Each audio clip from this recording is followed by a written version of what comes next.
আসসালামু আলাইকুম এভরিওয়ান। আজকে আমরা 27/4/2024 সালে হওয়া একটি পরীক্ষার প্রশ্নের সমাধান নিয়ে পড়াশোনা করব।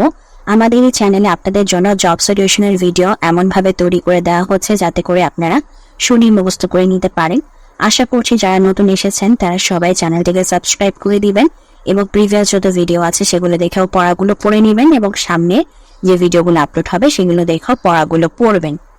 তো চলুন এখন আমরা আমাদের আজকের পড়া শুরু করি।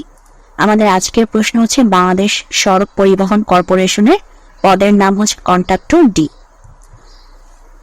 চলুন আমরা প্রথম প্রশ্ন থেকে পড়া শুরু করি। রিফাইন অর্থ পরিশুদ্ধ। রিফাইন অর্থ পরিশুদ্ধ। রিফাইন REFINE রিফাইন অর্থ পরিশুদ্ধ। The antonym of expel. এক্সপেলের অ্যান্টোনিম হচ্ছে অ্যাডমিট। এক্সপেল মানে হচ্ছে বহিষ্কার করা, এর অ্যান্টোনিম হচ্ছে অ্যাডমিট মানে ভর্তি করা। সো এক্সপেলের অ্যান্টোনিম হচ্ছে admit. United we stand, divided we fall. United we stand, divided we fall. United we stand, divided we fall. কোন বানানটি শুদ্ধ? Radius, RADIUS, radius, RADIUS, radius, RADIUS, radius, এটি হচ্ছে শুদ্ধ বানান। What kind of noun is cattle? Cattle কোন ধরনের noun? Collective noun. Cattle হচ্ছে কালেকটিভ নাউন। উত্তরা গণভবন কোন জেলায় অবস্থিত? নাটোর। উত্তরা গণভবন কোন জেলায় অবস্থিত? নাটোর। সিরডাপের সদর দপ্তর কোথায়? ঢাকা। সিরডাপের সদর দপ্তর কোথায়? ঢাকা। সিরডাপ, CIRDAP, সিরডাপের সদর দপ্তর হচ্ছে ঢাকা। কোনটি নবায়নযোগ্য জ্বালানি নয়? ডিজেল। নবায়নযোগ্য জ্বালানি নয় হচ্ছে ডিজেল। নবায়নযোগ্য জ্বালানি নয় হচ্ছে ডিজেল। নবায়নযোগ্য জ্বালানি হচ্ছে সেসব জ্বালানি মানে যেগুলোকে আনলিমিটেড টাইম ইউজ করা যাবে, কোনোদিন শেষ হবে না, সেগুলো হচ্ছে নবায়নযোগ্য জ্বালানি। যেমন সৌরশক্তি, পানি, বায়ু, যতদিন পৃথিবী অবশিষ্ট আছে ততদিন এসব ইউজ করা যাবে, মানে এগুলো অবশিষ্ট থাকবে, কখনো শেষ হবে না। সো সেগুলো হচ্ছে নবায়নযোগ্য জ্বালানি। বাট ডিজেল একটা সময় শেষ হয়ে যাবে, তাই এটি নবায়নযোগ্য জ্বালানি নয়। একদিনের ক্রিকেটে বর্তমানে বিশ্ব চ্যাম্পিয়ন দেশ কোনটি? অস্ট্রেলিয়া। একদিনের ক্রিকেটে বর্তমানে বিশ্ব চ্যাম্পিয়ন দেশ হচ্ছে অস্ট্রেলিয়া, কারণ 2023 সালের ODI ওয়ার্ল্ড কাপ জিতেছে হচ্ছে অস্ট্রেলিয়া। অবশ্যই আপনারা যখন ভিডিওটি দেখবেন আপনারা অবশ্যই আপনাদের কারেন্ট টাইম এটা জেনে নেবেন। বর্তমানে অস্ট্রেলিয়া বিশ্ব চ্যাম্পিয়ন একদিনের ক্রিকেটে। কোন দেশটি দুই মহাদেশে অবস্থিত? তুরস্ক এবং মিশর, দুটোই। কোন দেশটি দুই মহাদেশে অবস্থিত? তুরস্ক এবং মিশর। কোন দেশটি দুই মহাদেশে অবস্থিত? তুরস্ক এবং মিশর। আচ্ছা, এরপর হচ্ছে ম্যাথ আমরা এই চ্যানেলে স্কিপ করব, আমাদের ম্যাথের জন্য আলাদা চ্যানেল রয়েছে, সেটা আপনারা এখন যে চ্যানেলে ভিডিও দেখছেন সেই চ্যানেলের হোম সেকশনে গিয়ে একটু নিচে স্ক্রল করবেন, তাহলে আমাদের ম্যাথের চ্যানেলটি পেয়ে যাবেন। আমাদের ম্যাথের চ্যানেলের নাম হচ্ছে ম্যাথ ফর জবস। তো এরপর আমরা পরের পড়ায় চলে যাচ্ছি। ঘাটিরাম অর্থ অপদার্থ। ঘাটিরাম অর্থ অপদার্থ। ঘাটিরাম অর্থ অপদার্থ। লিঙ্গান্তর হয় না এমন শব্দ হচ্ছে কবিরাজ। লিঙ্গান্তর হয় না এমন শব্দ কবিরাজ। লিঙ্গান্তর হয় না এমন শব্দ হচ্ছে কবিরাজ। What is the plural form of mouse? তা হচ্ছে mice, MICE, mice. Plural form of mouse is mice. Plural form of mouse is mice. Which one is noun? Song. Song হচ্ছে নাউন। সিং গান গাওয়া, ফিট খাওয়ানো, টেল বলা, এগুলো verb. Song হচ্ছে গান, তাই এটা হচ্ছে noun. Which one is common gender?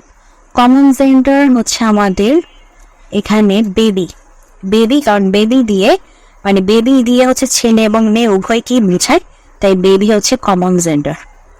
Oval is an adjective of egg. Oval is an adjective of egg. Oval is an adjective of egg. Would you mind singing a song? Would you mind singing a song?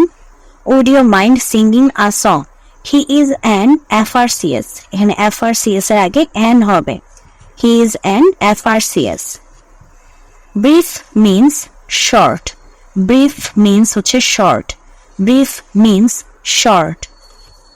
I have no interest in the matter, I have no interest in the matter। কোনটি দেশি শব্দ? কুলা, দেশি শব্দ হচ্ছে কুলা, দেশি শব্দ কুলা। সূর্য এর সমার্থক শব্দ মিহির, সূর্য এর সমার্থক শব্দ মিহির, সূর্য এর সমার্থক শব্দ মিহির। বনে বনে ফুল ফুটেছে, এখানে ফুল শব্দটি হচ্ছে বহুবচন। বনে বনে ফুল ফুটেছে, কারণ বনে একটি ফুল ফুটে না, হাজারো ফুল ফুটে, তাই এখানে ফুল দিয়ে বহুবচন বোঝাচ্ছে। বনে বনে ফুল ফুটেছে, এখানে ফুল হচ্ছে বহুবচন। শেষের কবিতা একটি উপন্যাস, শেষের কবিতা একটি উপন্যাস, শেষের কবিতা একটি উপন্যাস। কখন দন্তন্য হয় না ট বর্গের আগে, কখন দন্তন্য হয় না ট বর্গের আগে, কখন দন্তন্য হয় না ট বর্গের আগে। কোন বানানটি শুদ্ধ? আষাঢ়। এই যে স্বরে আ মূর্ধন্য ষ আকার ঢয় শূন্য র, এটি হচ্ছে শুদ্ধ বানান। স্বরে আ মূর্ধন্য ষ র মূর্ধন্য ষ আকার ঢয় শূন্য র, আষাঢ়। স্বরে আ মূর্ধন্য ষ আকার ঢয় শূন্য র, আষাঢ়, এটি হচ্ছে সঠিক বানান। অনেকের মধ্যে এক এর এক কথায় প্রকাশ হচ্ছে অন্যতম, অনেকের মধ্যে এক এর এক কথায় প্রকাশ অন্যতম, অনেকের মধ্যে এক এর এক কথায় প্রকাশ অন্যতম। বিজ্ঞানের বি উপসর্গটি কোন অর্থে ব্যবহৃত হয়েছে? বিশেষ। বিজ্ঞানের বি উপসর্গটি কোন অর্থে ব্যবহৃত হয়েছে? বিশেষ। বিজ্ঞানের বি উপসর্গটি কোন অর্থে ব্যবহৃত হয়েছে? বিশেষ। আমার যাওয়া হয়নি, এখানে আমার কর্তায় ষষ্ঠী, আমার যাওয়া হয়নি কারণ এখানে ভার্বটাকে করতেছে, মানে কাজের কাজটাকে করতেছে আমার। সো এখানে আমার এটা হচ্ছে কর্তা, আর যেহেতু বয়সনর আছে তাই কর্তায় ষষ্ঠী বিভক্তি। আমার যাওয়া হয়নি, এখানে আমার হচ্ছে কর্তায় ষষ্ঠী বিভক্তি। ভাষার ক্ষুদ্রতম একক ধ্বনি, ভাষার ক্ষুদ্রতম একক ধ্বনি। কোনটি আঞ্চলিক প্রতিষ্ঠান নয়? FAO, FAO এটি আঞ্চলিক প্রতিষ্ঠান নয়, FAO এটি আঞ্চলিক প্রতিষ্ঠান নয়। BRTC কত সালে প্রতিষ্ঠিত হয়? 1961 সালে। BRTC কত সালে প্রতিষ্ঠিত হয়? 1961 সালে। BRTC কত সালে প্রতিষ্ঠিত হয়? 1961 সালে। কোনটি লাতিন আমেরিকার দেশ? কলম্বিয়া। লাতিন আমেরিকার দেশ কলম্বিয়া, লাতিন আমেরিকার দেশ কলম্বিয়া। লালবাগের কেল্লা কোন আমলে প্রতিষ্ঠিত? লালবাগের কেল্লা হচ্ছে মোঘল আমলে প্রতিষ্ঠিত, লালবাগের কেল্লা মোঘল আমলে প্রতিষ্ঠিত। ভাষা আন্দোলন কত সালে হয়? 1952 সালে। ভাষা আন্দোলন কত সালে হয়? 1952 সালে। ভাষা আন্দোলন হয় কত সালে? 1952 সালে। বাংলাদেশের সরকার প্রধান কে? প্রধানমন্ত্রী। বাংলাদেশের সরকার প্রধান কে? প্রধানমন্ত্রী। বাংলাদেশের সরকার প্রধান কে? প্রধানমন্ত্রী। জাতির পিতার জন্ম কত সালে? 1920 সালে। জাতির পিতার জন্ম কত সালে? 1920 সালে। জাতির পিতার জন্ম কত সালে? 1920 সালে। বাংলাদেশের আইনসভার নাম কি? জাতীয় সংসদ। বাংলাদেশের আইনসভার নাম কি? জাতীয় সংসদ। বাংলাদেশের আইনসভার নাম হচ্ছে জাতীয় সংসদ। তো আজকে প্রশ্নের সমাধানটি এখানেই শেষ হয়ে যাচ্ছে। যদি ভিডিওটি ভালো লাগে অবশ্যই ভিডিওতে লাইক দিবেন, চ্যানেলটিকে সাবস্ক্রাইব